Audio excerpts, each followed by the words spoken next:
পবিত্র লেবাস হচ্ছে আল্লাহ কেন হয়তো মানুষের রূপ দিয়ে পাঠাই দেয় এখনো পরিচয় নদী আল্লাহ নবী হতে আর খোদায় হতে আদম বানাবার 14,000 বছর যেতে নয় এতে বড় করে সুবহানাল্লাহ না হইবে আর নবী হতে ওয়ালাম ইয়াকুন ফি হাদিহিল ওয়াক্ত লৌহুন ওয়ালা কালামুন ওয়ালা জান্নাতুন ওয়ালা নারুন ওয়ালাল আরদু ওয়ালাস সামা ওয়ালাল জিন ওয়ালাল ইনস ওয়া মা ফিহা সুবহানাল্লাহ না আসমান ছিল না জমিন ছিল না লৌহ ছিল না কলম ছিল না চাঁদ ছিল না সূরজ ছিল না আসমান ছিল না উর ছিল না নিচ ছিল না উত্তর দক্ষিণ না পূর্ব পশ্চিম না না না জান্নাত জাহান্নাম কিছুই যখন ছিল না আমার নবী তখন ছিলেন সুবহানাল্লাহ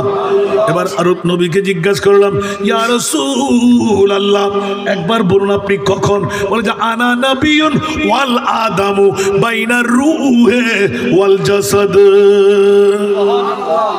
এখনো বডি এখনো রূহ আসে নাই সে সময় আমি নবী ছিলাম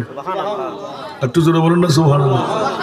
তো নবীকে মানুষ বললে বাপদাদা বললে ঈমান আসেনি আল্লাহর কোরআনের কাছে জিজ্ঞাসা মাওলা তোমার নবীর পরিচয় দাও না বলে যে যত সামান্য দিলাম আল্লাহ কখন পরিচয় দেবে বলে যে আসা আইয়া বাসাকা রাব্বুকা মাকামাম মাহমুদা